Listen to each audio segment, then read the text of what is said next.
नमस्कार दोस्तों, चित्रकूट की इस 5वीं सीरीज में आपका बहुत बहुत स्वागत है। और आज हम आपको नानाजी देशमुख के ग्राम शिल्प वाले मॉडल को देखने के लिए ले जा रहे हैं। तो चलिए हमारे साथ इस ग्राम शिल्प मॉडल का अवलोकन करते हैं और आपको यहाँ बहुत अच्छी अच्छी चीज़ें देखने को मिलेंगी। तो चलिए अब हमारे किसान मित्रों के साथ।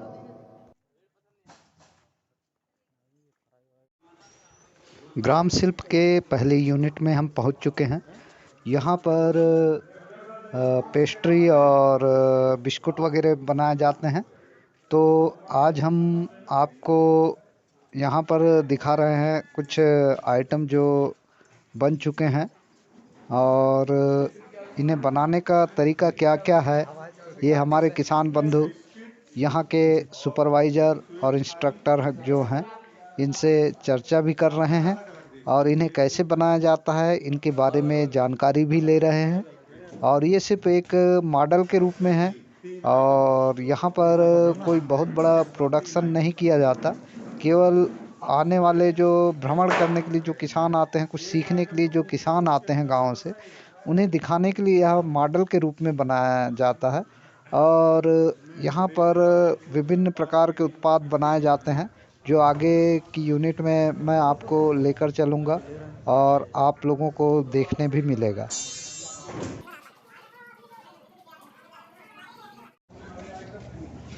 पेस्ट्री और बिस्कुट यूनिट में हमारे सभी किसान बड़े अच्छे से रुचिपूर्वक इसे बनाने का प्रोसेस देख रहे हैं और समझना चाहते हैं।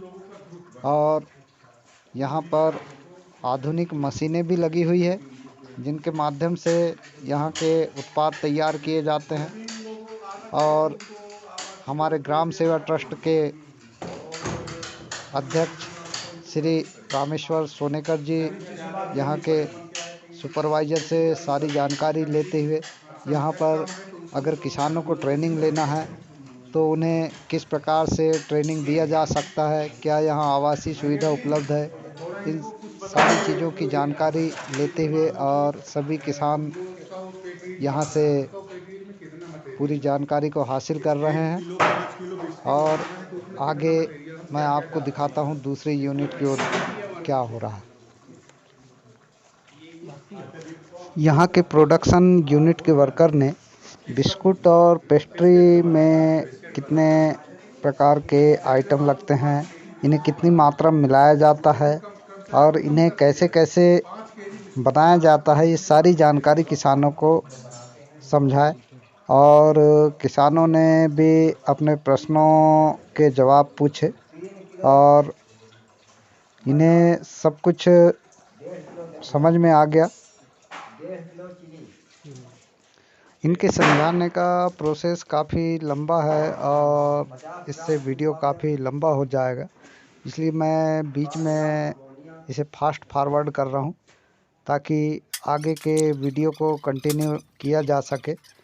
तो मैं इसे फास्ट फॉरवर्ड मोड पर लगा के, चलिए मैं अभी आपको आगे लेके चलता हूँ।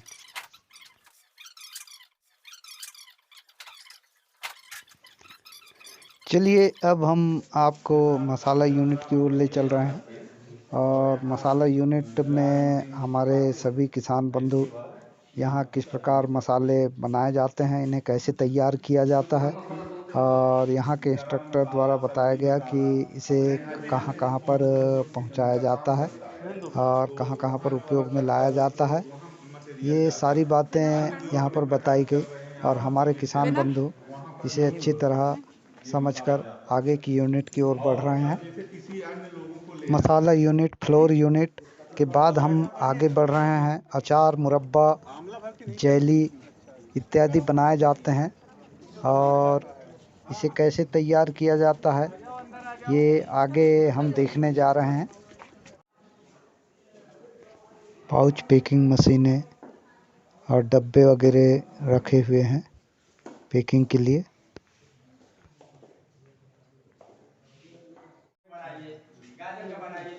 अंदर हमारे किसान गाजर, मिर्च और लहसुन वगैरह से जो अचार तैयार किए जाते हैं, सीजनेबल जो सामान मिलते हैं उनसे कैसे अचार मुरब्बा वगैरह तैयार किए जाते हैं यह देखते जा रहे हैं और पूरी यूनिट का अवलोकन कर रहे हैं।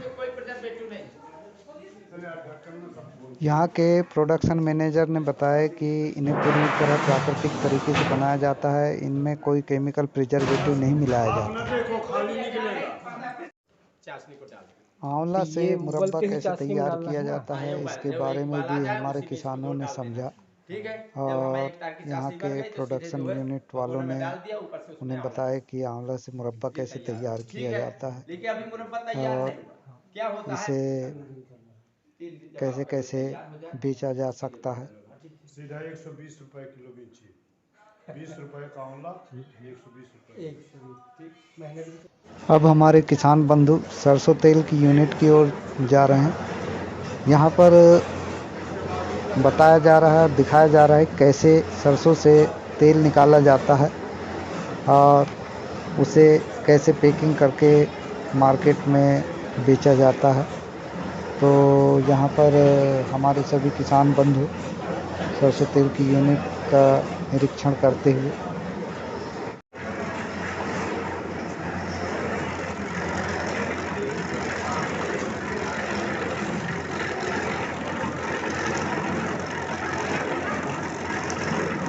यहाँ आप देख रहे हैं सीमेंट से तैयार किए हुए कबीलू और इनकी कीमत 14 से 15 रुपए के बीच में होती है।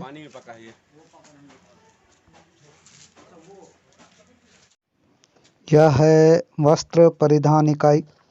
यहाँ पर विभिन्न प्रकार के डिजाइन के कपड़े तैयार किए जाते हैं। महिला किसानों को यहाँ सिलाई का प्रशिक्षण दिया जाता है और यहाँ पर जो कपड़े तैयार किए जाते हैं यहीं से बेच दिए जाते हैं।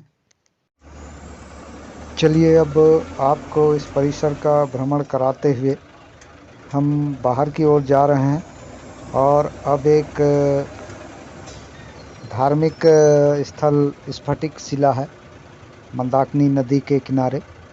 माँ मंदाकिनी पावन गंगा इसके किनारे आपको ले चलूँगा मैं और अब हम लोग स्फटिक शिला देखने के लिए जा रहे हैं और इसके बाद का जो वीडियो आएगा वह एक धार्मिक भ्रमण के उद्देश्य से प्रशिक्षण के साथ जो धार्मिक भ्रमण भी हुआ वह भी मैं आपको दिखाऊंगा।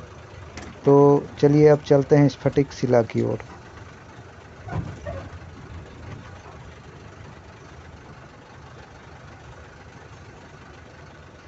चित्रकूट एक पावन धार्मिक नगरी भी है और यहाँ के चारों ओर आप जहाँ भी जाएंगे आपको कोई ना कोई धार्मिक महत्व का स्थान जरूर मिल जाएगा। भगवान राम के वनवास के यहाँ पर 12 वर्ष गुजरे हैं तो यहाँ चारों ओर आपको कोई ना कोई धार्मिक स्थल मिलेगा ही और नानाजी देशमुख का कार्यस्थल भी रहा है, कर्म क्षेत्र भी रहा है, तो काफ़ी महत्वपूर्ण स्थान है।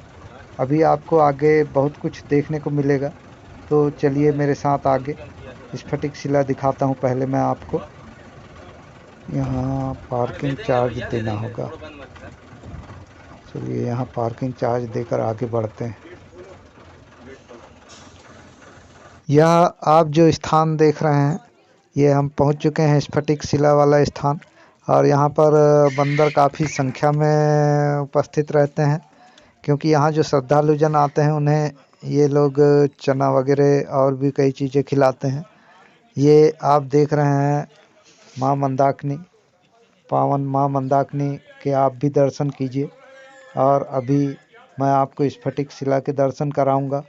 वहाँ पर यहाँ के जो जानकार महाराज हैं वो बैठे हुए हैं और श्रद्धालुओं का इंतज़ार कर रहे हैं ताकि उन्हें यहाँ का इतिहास बताया जा सके।